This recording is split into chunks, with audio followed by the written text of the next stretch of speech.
Mungkin kamu bertanya-tanya, kenapa gunung yang berada di wilayah dataran tinggi Dieng ini diberi nama Gunung Prau? Apakah karena bentuknya yang menyerupai perahu atau ada alasan lainnya?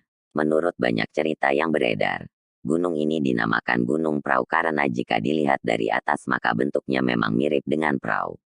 Sedangkan lembah-lembah di sekelilingnya mirip dengan bentuk ombak. Asal-usul nama Gunung Prau juga tak lepas dari mitos yang mengatakan bahwa di dalam gunung ini terdapat sumber air yang begitu melimpah ruah. Maka banyak yang meyakini hal ini. Karena seperti yang kamu tahu bahwa di kawasan dataran tinggi Dieng terdapat begitu banyak telaga dan sumber mata air. Mitos lain mengatakan bahwa nama lain dari Gunung Prau adalah Gunung Mayit. Dalam bahasa Indonesia mayit berarti mayat. Konon ini karena bentuk Gunung Prau yang jika dilihat dari jauh menyerupai pocong yang sedang dalam posisi tidur atau rebahan. Tak ada yang tahu tentang kebenaran mitos dan cerita tersebut. Mitos Gunung Prau dan pintu gaib, Oyot Rimpang misteriusnya. Saat mendaki Gunung Prau lewat jalur Dieng Kulon, di awal pendakian sampai ke area tower kamu akan ditemani dengan indahnya vegetasi pepohonan yang masih lebat dan asri.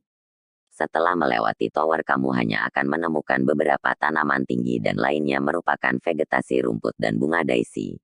Di salah satu bagian padang bunga daisy ini kamu akan menemukan beberapa pohon yang tumbuh dalam satu area. Terdapat sekitar 4-5 pohon yang tumbuh saling berdekatan dan seperti membentuk kotak atau biasa disebut oyot rimpang. Tak banyak pendaki yang tahu bahwa konon di antara pepohonan inilah pintu gaib Gunung Prau berada. Menurut cerita rakyat yang beredar, barang siapapun yang mendaki ke Gunung Prau dan masuk ke dalam area kotak pepohonan ini, maka kamu akan masuk dalam dimensi yang berbeda. Kamu akan selalu berjalan berputar di tempat tersebut dan tak akan pernah bisa keluar. Ada juga yang mengatakan jika sampai masuk ke dalam area tersebut maka bisa saja nyawanya tak akan bisa diselamatkan. Meski menyeramkan namun kebenaran mitos ini juga belum bisa dibuktikan secara ilmiah. Sebagai pendaki yang beretika tentunya kamu juga harus menghormati keyakinan yang dipercaya warga lokal, dan tetap menjaga sikap agar tidak melanggar hal-hal yang dilarang. Cerita tentang persemayaman para dewa di dataran tinggi Dieng, salah satunya di Gunung Prau. Konon nama Dieng berasal dari bahasa Kawi, di, yang bermakna tempat atau gunung dan, hyang, yang berarti dewa. Jadi bisa dikatakan bahwa Dieng bermakna tempat atau pegunungan bersemayamnya para dewa. Nama Dieng konon juga bisa berasal dari bahasa Sunda, Dihyang, ini karena di masa Pramedang sekitar abad ke-7 daerah ini dikuasai oleh Kerajaan Galuh.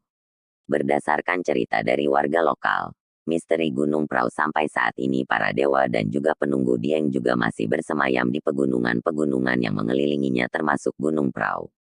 Biasanya para penunggu di dataran tinggi Dieng ini akan turun dan berkumpul di Candi Arjuno yang menjadi pusat kehidupan mereka.